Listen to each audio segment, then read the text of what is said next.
RuneScape stories are iconic and really bring the world to life. Quests, quirks, and characters. But what if you don't care about any of that and you want to complete the RuneScape experience as fast as possible?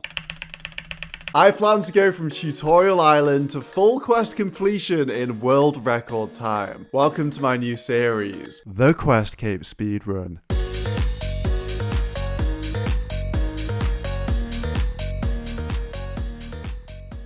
A quest point mission. Seems like an appropriate name to me. And yes, I'm going to waste a few seconds here to get on brand. So I want to go from Tutorial Island to Questcape in the fastest time possible with absolutely no restrictions. To get the Questcape, there are many things to consider. In which order should I do the 156 RuneScape quests? How should I train my stats to meet quest requirements? And what little tricks can I use to shave off time in this seemingly infinitely complex puzzle? I don't have all the answers, but I'm gonna have fun and give it my best shot. You join me where every journey begins. Tutorial Island. This quest guy doesn't even know it yet, but he's speaking to the best quester to ever do it. Hopefully. Oh, another journey begins. This speedrun is unrestricted, so I can instantly trade myself a bunch of items. Let's go, charge up the ring of elements to start us off. Wear that one and let's get into the church. I'm doing Restless goes first, Drip goes on. I've already missed some takes. This is a speed run, mate. Give me this quest. Let's go. It might be a bit chaotic at the start here. I can instantly unlock a rune pouch with a rune pouch note, and I'm going to use my bolt enchant runes on the pouch for early mage levels. Trade Mr. Solar Mission, who's always going to be here to supply items to me.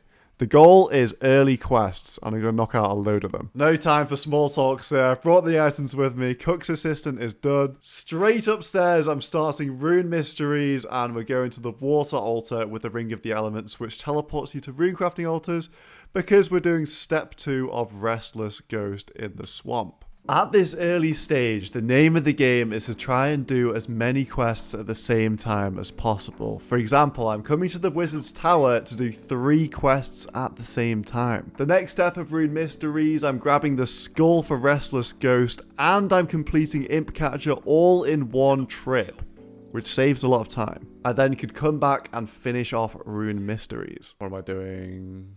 What am I doing here? If I don't know what I'm doing, I'm logging out and I'm pausing that timer. It turns out you can pause this game. To keep track of the time spent in this speedrun, I will be using the in-game time played, which is of course paused on logout. We're back in the game. So while I do this Falador section, we're going to have a live review of today's partner, Manscaped. It's going to be sweaty. From X marks the spot step 2, I'll tab into the Lumbridge Courtyard to save 3 tiles, why not? Alright, this combo is Pirate's Treasure Quest started, and X marks the spot completed. I'm going to use my lamp on Hunter for reasons. Sugar Daddy's coming in again. I mean, based on this stuff, I must be hideous. Romeo and Juliet started, which can be perfectly threaded together with Gertrude's cat. So many of the steps line up, it's just too good. I then got a mortgage at peak interest rates and carried on with my quest before going down to the museum. What? I pressed the plaque, are you joking me? Oh, it's a speedrun. No. Never seen before content. The museum completed for the kudos, for the slayer, for the hunter. I can instantly go to the lumberyard for my next step of Gertrude's cat. The level's coming in. That means I can start slayer and hunter with birdhouses on any slayer master I want. Gertrude's cat quest is done. For some cooking XP, let me go. Meow. Perfectly combined with Romeo and Juliet. Gertrude's cat gets me 13 cooking so I can start recipe for disaster, and that means that I can instantly just go and use to make the dirty blast and complete the first step of that. And we go to Falador next. I'm starting the Knight's Sword, but that is for later. For now is Black Knight's Fortress. You've probably noticed me doing this already, getting very quick magic experience. I'm enchanting Crossbow Bolts, a spell that's able to be cast every game cycle, meaning it's so much faster than something more conventional like Alking. And it's super good when paired with a Saturated Heart to boost my mage level so I can cast better spells. But the main problem I ran into is that when you are casting this spell, for some reason your character just randomly stops moving sometimes, which obviously isn't great for a speedrun. However, after some investigations, I figured out that if you move via a red click, then your bolt animation will never be interrupted. You won't stop moving, and you can consistently stack up so much XP. Oh, I've been exposed! For the quest helper plugin on Runelight. I'm using it because I don't know every quest off by heart, and it does help with the dialogue. Like Knight's Fortress. Somehow I didn't know that you can use the Arceus teleport tabs without having any favor done. So I can come straight here. And it's the chicken, which is potion. This is the main reason I need fast magic levels, because quests basically require killing something. So I'm trying to avoid the combat related quests until my magic level is higher, so I can kill things quicker. That's Pirate's Treasure. Oh my god, you're so generous. I've never noticed this before, but the Prince Ali Rescue quest is essentially sponsored by the Eternal Glory from Draenor to Al-Kharid. Infinite teleports. I'm using this so much to bank at Edgeville as well. And that is Prince Ali Rescue done. Quick little wormhole from Edgeville to Ardy. I'm only risking 200 mil with 10 hit points. Here's the end of Plague City, some very nice mining. Can't really thread a lot of these quests together because it's just in one specific quest area, but I can start Biohazard here at the end. The main reason I did Plague City was for the Ardoin teleport scroll. I can now go there when I'm doing construction. Shield of Arav is an interesting one. Typically, the quest requires 2 players to work together in opposite gangs. Well, I do have 2 accounts working together, but my speedrun account is going to be the 3rd wheel, then log in and take all the credit. Moment of truth. I can trade over both crossbows and both halves of the certificate. That's crazy. I've managed to reduce this quest down to handing over 2 Phoenix crossbows, talking to Katrine, going to Varrock, and completing it. Can I combine the certificate? No way it works. That's gotta be the world record for Shield of Arav right there. And the combo? So that's a good start to questing. However, skilling is also a huge part of this speedrun. So many skills need to be trained into the 60s, the 70s, and just using the quest rewards will get me nowhere near that. Construction has barely any quest XP rewards, and it just so happens that the best low-level method is bagged plants, which also give farming XP. So that's why I'm doing this. Do you reckon they mind that I'm just emptying the public fountain? Bagged plants. 10k a pop. But for 100 farming and construction XP, I reckon it's a bargain. Let's have a look at the time played so far. 1 hour. 1 hour. Is this good progress for 1 hour? What have we got? 17 quests done. Some skills.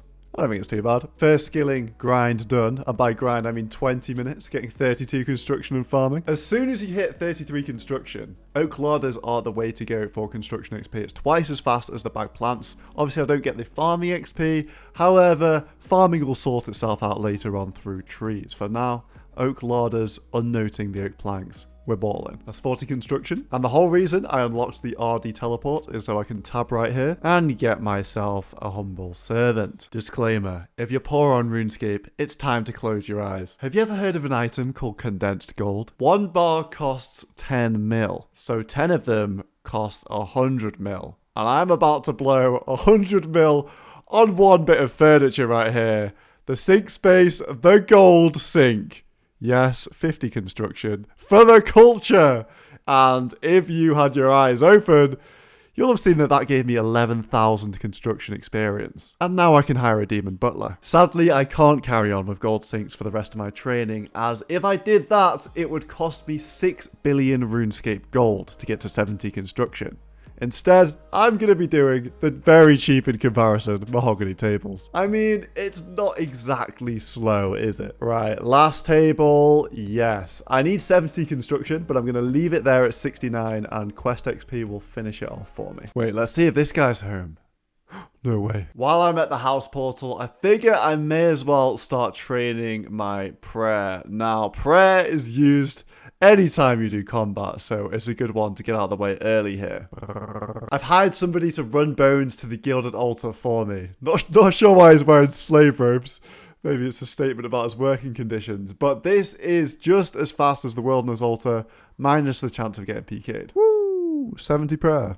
I can use new bones now. I apologize, I forgot about orc bones. They're slightly better than Dagonoth bones, but a bit more expensive. I'm not being cheap, I genuinely just forgot, I promise. The XP. With a runner and the superior bones, I get 2.4 mil per hour. What? I'm halfway through 73 prayer. I'm going to stop here because the rest of the quest XP would get me to 74 for rigor.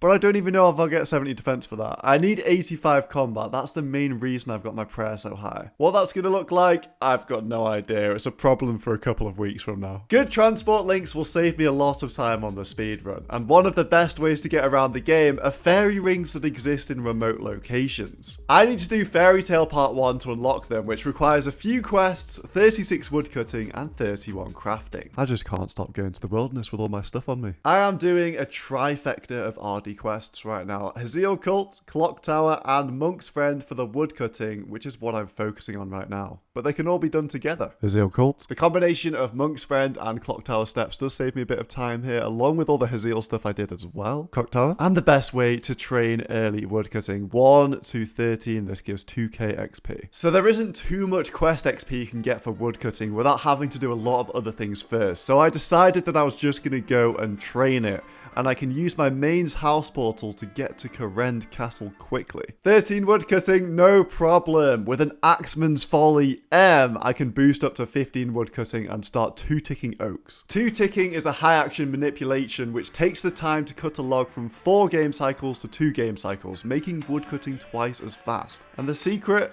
You gotta be drunk to do this shit. This has been super quick. 34 woodcutting. I can Axeman's Folly for the quest as well. Next up, I'm gonna quest out 31 crafting. Huge mage level coming in here. 37 XP drops for the emerald bolts. 41 mage. I can now use my saturated heart to boost up and do diamond bolt ease for 59 XP drops. It's so much XP. Look at this. Oh, this quest was made to spam mage XP. Oh my god, I am such an Aquarius. You will soon achieve the fastest ever quest cape on OSRS.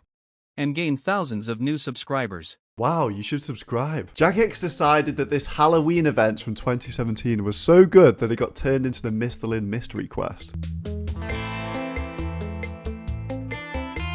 What? Why? Another quest on my crafting mission. The mystery got murdered. 1k crafting XP for the goblins. I'm not quite going to make it for my crafting level, so I'm cutting gems between quests for extra crafting XP. The goal is to always be doing something while on the move, whether that's bolt enchanting, crafting, fletching, anything like that. Ah yes, I'm definitely playing as the game designers intended. Dwarf Cannon for the crafting XP, and I figured I may as well combo this with the waterfall quest. The tomb is right here, ready to go, ladies and gentlemen. And now I've finally got some melee stats from waterfall. So this is the reason I needed the waterfall quest, because you can't mage this dog. It can only be killed with melee or range. It is quite difficult to manage the inventory with all these gems for extra crafting, so I'm not sure if I'll be doing this too long term. But there is 27 crafting. I need 31, but I can use a mushroom pie to boost up. A very nice trick. I can just bring essence and log out the game. Got my personal delivery service on call for the next batch. And we're gone. Save this priest from peril. Here we go. All my woodcutting has led up to this. I need 36, but I drink the Axeman's Folly M, which plus 2 boosts, and now I kill the tree spirit. And I cringe when my mage level isn't that high, but Earth Blast isn't too bad. I also can use the mushroom pie to boost my crafting level by 4 to make that Draymond staff. The end of a section. That is Lost City completed. This is huge. 50 mage. I've been waiting to wield my Tome of Fire. That increases my DPS so much. And now, if I use my saturated heart here, I can Fire Blast, which has a max hit of 25 in my gear. So killing things isn't too bad anymore. And I can also enchant diamond bolts for 67 XP drops. I'm living life. I've been trying to hold back on killing things this whole time, but now I think I can go crazy. I am so spiritual, I'm at one with nature. Fairy Tale Part 1, the most iconic part. What items do I have to get? The answer's none of them, because I can trade. I had this master plan speech prepared, saying that I was waiting to kill Tanglefoot in this quest until I had a high farming level. But I'm only hitting 3s. I guess it's better than 1s. It rolls off farming instead of your strength, so it was kind of worth waiting. Here we go, Fairy Tale Part 1 done. And now I can use fairy rings. Let's do a little celebration here. DKS, the only fairy ring I know how to use, and the one that literally lost me 13 billion GP. Never forget. My next goal is to reach Fossil Island, as it unlocks the best training methods for hunter, farming, and woodcutting. To get there, I need to do the dig site, which requires thieving, herblore, and agility. and I may as well quest to get those levels. Here we go. First use of the fairy ring network. I'm going to be using the Salve graveyard ring, as I believe it's the closest to a teleport outside of the player-owned house. And where are we going? We're doing the Knight Sword quest for the smithing XP, so I can then do Taurus Trap for the agility XP. Smithing, big XP quest. Of course, I'm using the rewards on agility and again on agility. Biohazard, give me that thieving XP. The plan is to quest it out until 25. Again, Fight Arena, another quest of combat that I felt like I had to save. 2,000 thieving XP, thank you. I'm pausing the bolt enchanting for a bit. RSI is my new friend. I do need to get my fletching up to 60 to complete all the quests in the game. Alright, I've set up the cannon for this guy. Was it worth it? Yeah, it was worth it. Not related to my goals at the moment, but as I was in the area, I have to come and knock out Trino Village for the attack XP. One of the big reasons I trained construction so early is because I can now move my house anywhere in the game. For example, here, Brimhaven, we go outside. There's not a teleport that close to here. Tribal Totem for thieving XP. We need a part 2 for this quest where we steal it back off the natives and put it in the Varrock Museum. I don't know, 50k thieving XP reward? Who's with me? Client of Karend is a slight detour in the interest of getting some thieving experience. I'm going to use both these lamps on Hunter to kickstart our birdhouse runs once we get to Fossil Island. I'm in my Zaya arc right now. Eventually, I am going to need all the favor for a Kingdom Divided quest. Saving a bit of time by scouting the books on Solo Mission first. My last book here for 90% favor. I'm going to be doing a quest to bring up the 10% shortfall and get 100%. No way 3 rune crafting. And while I'm in the area, I knocked out the Ascent of Arceus quest for 1500 Hunter XP, which helps out with early birdhouse runs. The Queen of Thieving XP. Thank you. I also get Piscarilia's favor from that quest. Cheers for that one. This is another Hunter detour to get up to those birdhouses quicker. I am getting 10 Hunter XP per dig on these sandworms, so getting 100% Piscarilia's favor now will have more of an impact than later on, so I may as well do it now. Alright, that should be 100% Piscarilia's. We're done. I actually felt a lot better, seeing as I got some Hunter levels from that. 21 Hunter now. Taverley House move is the play for Druidic Ritual, and I'm going to do Witch's House while I'm here as well. There you go, sir. I am here for Dig Site for the Herblore XP, but if it's on the way, I have to do it. Druidic Ritual. And this is the reason I have been training my fletching level to start Jungle Potion here. You can use a 3-tick cycle to speed up the searching of this marshy vine.